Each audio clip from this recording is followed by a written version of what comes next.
Good morning, Gita, and good morning to everybody on the call. Thank you for inviting me. Gita and Tim have both been keeping me updated regularly on the PIB process. In fact, we knew about this rotation as deputy governors about 6 months before it actually took place. So from about August, September last year, I started having meetings with Tim and Gita, and they were briefing me on this process. I want to compliment you, all the people around the table, for the time and effort that you've put in. This is not an easy process.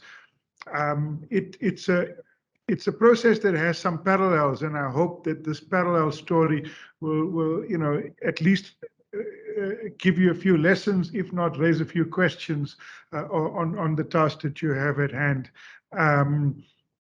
But from what I've been told, and I had another briefing with Gita earlier this week, there is good progress. There is a genuine willingness to negotiate, a willingness to compromise, and a willingness to put the payment system in that ubiquitous sense first, because there's genuine opportunities for progress, genuine opportunities for enhancing customer value in this process. About a few months ago, I guess, I was telling Gita a story of a process that I was involved in probably for about 7 years. And that process started in the late 90s, about 97, 98, up to about 2005, 6, maybe a little bit beyond that even.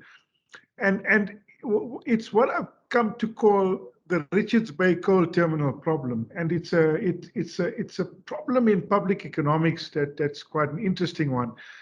So let me give you a little bit of background, right?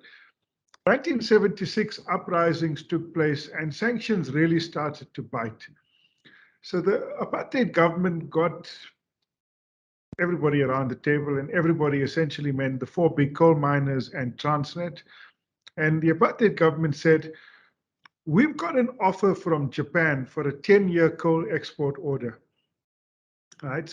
And we want to agree to this contract, and we want you to deliver coal to Japan for a 10-year coal export order.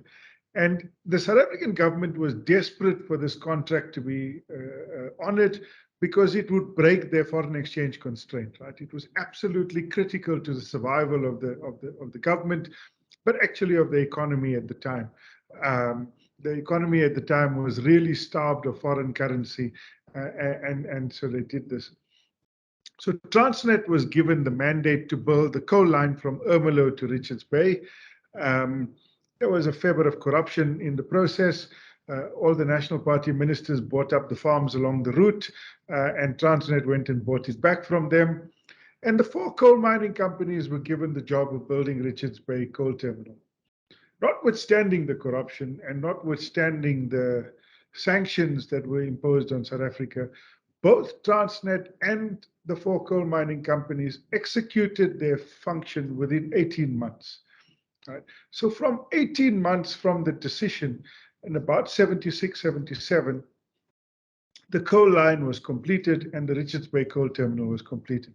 It's actually a phenomenal success story of engineering, of ingenuity, of commitment, of will of a government to get something done. I was in the Union Buildings when President Zuma promised to build a coal line from Waterberg to Ermelo to unlock the very rich coal seams you have in the north. And that was about 10 years ago, maybe 12 years ago. We still don't have a coal line from the Waterberg to Ermelo. There's parts of a coal line, but there's certainly not a full coal line in place. But I want to talk specifically about this issue of, so here you had a public utility, Transnet, and a Richards Bay Coal Terminal owned by the four private companies, right? The four coal mining companies. And they had to cooperate in order to export coal. So you had to, the coal mining companies would bring the coal to Ermelo, it would be put on a train, and it would be railed to Richards Bay and then exported. And so there had to be a degree of coordination between the public sector and the private sector about trains, about capacity, about timing, and all of those things. After 1994, the South African government started to put pressure on the coal mining companies to give smaller coal mining companies slots at the Richards Bay Coal Terminal. And, you know, the four coal mining companies were initially pretty reluctant. Well, we own the terminal. We put in, at that stage, about 10 billion rand of capital. Now, this is in the 70s. That's a lot of money, right? And even by 1990, the value of the Richards Bay Coal Terminal was probably about 15 billion rand or so, the capex costs. So they said, well, you know, we put the thing in, so we're happy to open up some slots for smaller coal miners, but then they must pay a higher tariff, you know, and that would intuitively make sense. These smaller coal mining companies didn't put in the infrastructure. They now want to benefit from it, so they must pay a higher tariff. But in another sense, this is A, completely uncompetitive, and B, the government had an objective of trying to broaden the coal industry, right? To trying to bring in small coal miners, try to bring in black coal miners, try and open up the system, try and transform the system, and actually to try and export more coal. And it wasn't, it was also about trying to export more coal. And these arguments went on and on for years and years. And, you know, peripherally, I was at the Treasury and we attempted to negotiate between the small coal mining companies and the big four coal mining companies. The big four coal mining companies then did BEE deals and said, well, you know, now we're partly black owned. In fact, the largest coal mining company, Exxaro, became majority black owned. And they said, well, you know, surely we've met your BEE requirements. We don't need to give these small companies access to the terminal. When coal prices were low, they were more readily willing to give slots to the smaller coal mining companies.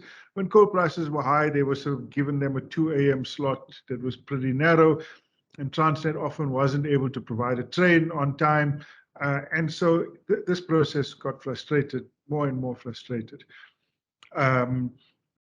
And government tried various things, right? Government tried to negotiate, government tried to force the coal mining companies, you know, and the issue becomes more complicated because the big four coal mining companies also had to put in continuous capital to upgrade the coal terminal, right? To ensure that the coal terminal is able to expand. And during the commodity boom between 2003 and 2008, there was an agreement that there was a big need to upgrade the capacity of the coal terminal from about 60 million tons a year to about 90 million tons. And so now there was this big issue. Who's going to put in about an extra 10 billion rand of capital? And, you know, the small coal mining company said, well, you know, we don't really have the money to put in that kind of capital. And the big coal mining company said, yeah, okay, you know, we're happy to put it in, but then we must get some benefits. Then, you know, you can't continuously squeeze our utilization of the coal terminal. And when a certain Mr. Molefe was appointed the CEO of Transnet, um, he tried to force the issue by essentially telling the big coal mining companies, "Well, I'm not going to provide you with trains anymore. And if you aren't able and willing to give smaller black-owned coal mining companies access to the coal terminal, then I'm not going to provide you with trains." And while that's one type of negotiating tactic, the net effect is South Africa loses a huge amount of foreign exchange earnings if we aren't able to supply the trains. We know now, sort of, in 2022, that the capacity of Transnet to ship or to rail coal to Richards Bay is severely impaired. But today there actually is an agreement, there is an understanding. The Richards Bay Coal Terminal is still privately owned. Its ownership is more diverse. They have brought in minority equity investors who have put in capital. And there is now, it's not necessarily, I wouldn't say it's a regulated entity. It's a utility, but it's not directly regulated. But there is a broad agreement between the smaller players and the bigger players about how to share the slots and how to structure the pricing, given some people put in capital and others didn't. And today the constraint in some ways is Transnet and our ability to export 90 million tons of coal. I tell the story because it's not an uncommon public economics problem. In some ways, BankServe is in the same position. The big four banks put the capital in, built the infrastructure. And today there's a need, a willingness, a desire by industry players, by regulators, by policymakers to open up the system, to diversify the system, to bring in small players, in one sense, to disrupt the big players. And you have to come to a negotiated compromise because on the one hand, you have to recognize the vested property rights of the people who put in the money originally and who built up the infrastructure. And there's a significant amount of vested property rights. But there's also a need to transform the payment system in multidimensional sense to try and lower cost, to try and promote financial inclusion, to try and bring in smaller players, to try and increase competition in the sector. And while South Africa has a very high proportion of banked people, we still have what I would call a very thin access to finance. Financial inclusion is not as deep as it would otherwise be, as we would like it to be. We know that about 80 to 90% of adults have got access to bank accounts, but we also know that a significant portion, probably about a third of those people, take their money out of from their grants or remittances, and they use cash. Cash is costly, cash is expensive. And ultimately, society pays for that cost. And there's a need to modernize the payment system, to open up the payment system, to diversify the payment system, but in an orderly and regulated manner, in a manner that protects the rights of the people who have vested interests, the people who have put in the capital, but also consumers, right? And just one second.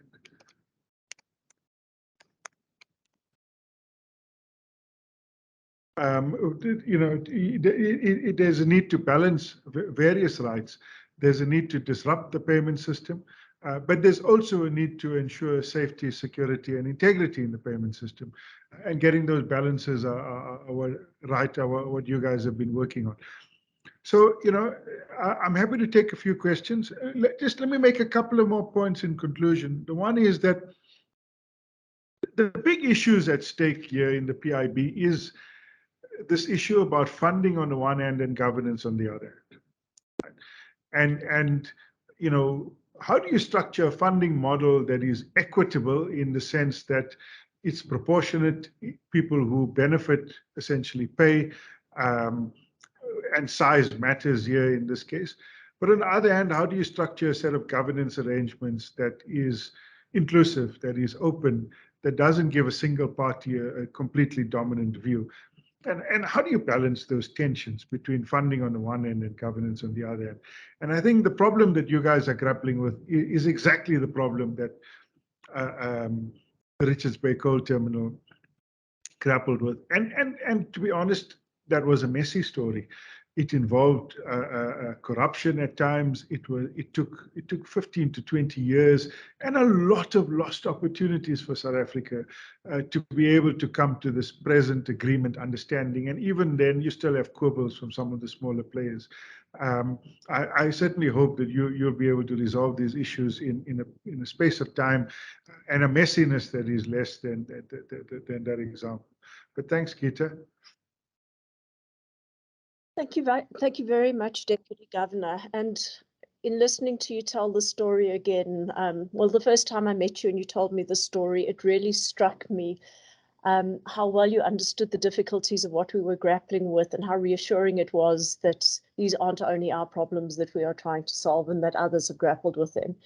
I also always, in having these conversations and listening to this discussion, find it useful to remind ourselves that we are dealing with genuinely complex problems, and that whatever solution we reach is something of a compromise, it is something of a balancing act.